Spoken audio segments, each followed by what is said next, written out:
Hello po, isang mapagpalang araw po sa inyo mga kasanggang dikit.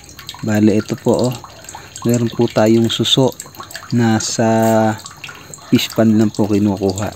Bali, dala po to ng tatay ko galing Quezon. Na-stock ko na po siya ng isang linggo pero buhay pa rin po sila Kaya yan po ang gagawin po natin, pupukpukin ko po ng martilyo para matanggal na po sa shell. Tapos mamaya po ipiprito po natin mga kasanggang dikit. Ayan po, pukpukin na po natin.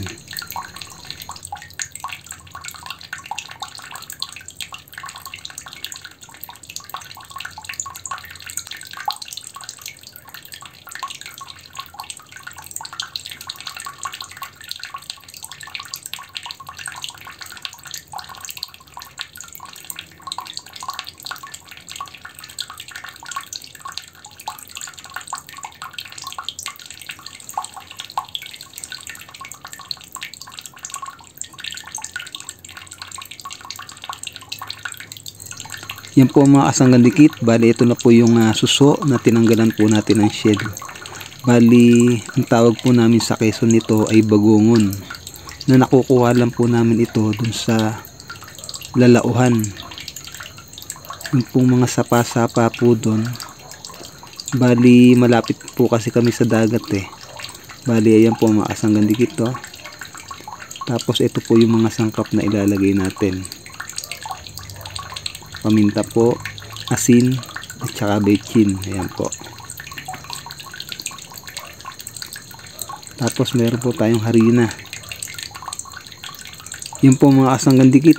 Lagyan na po natin ng paminta. Ayan po.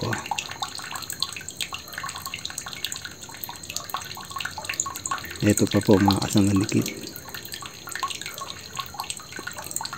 Haluin po natin. Yan, haluin lang po natin mabuti. Tapos po, lagyan na po natin ng asin. Ayan po.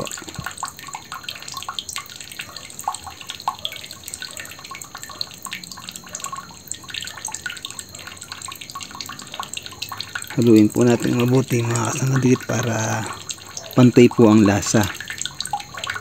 Ayan po mga kasanggang dikit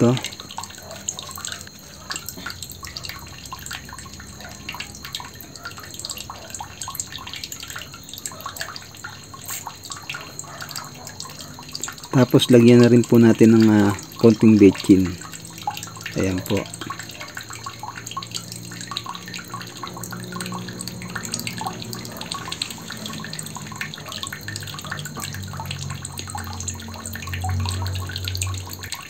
Yan po ang mga kasanggang dikit. Haluin po natin mabuti para pantay po yung lasa niya.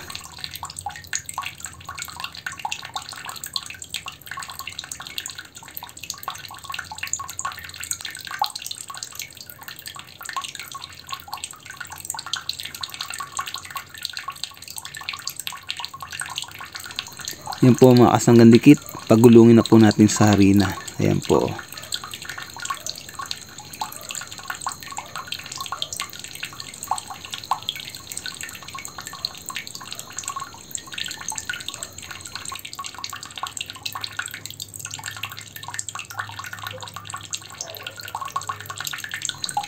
Yan po mga kasanggang dikit ito na po yung napagulong natin sa harina.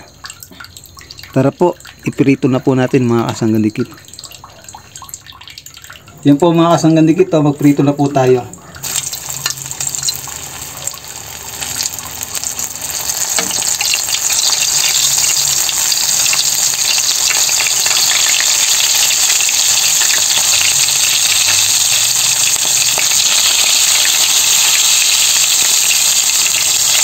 Yan po, nakakasigan na po yung nag-video.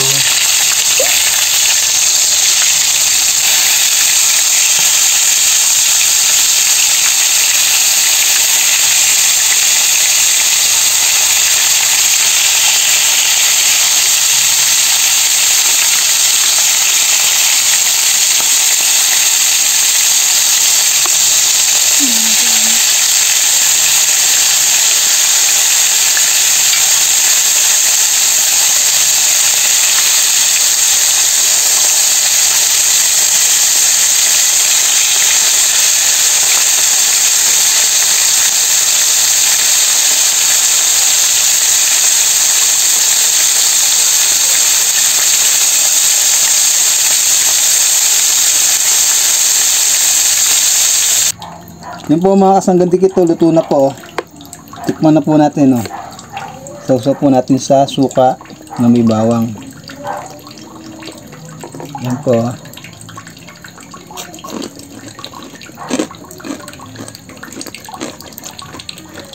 Masarap po mga kasanggadikit. Ang lutong po.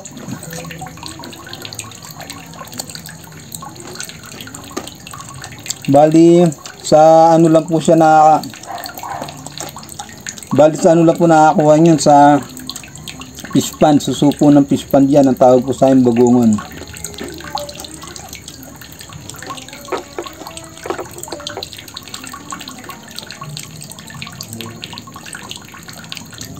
Yan po mga kasanggadikit, maraming salamat po sa mga patuloy na suporta at panonood niyo po ng aking mga videos. Isang mapagpalang araw pong muli sa inyo. Lagi po kayo mag-iingat at mabuhay po kayo.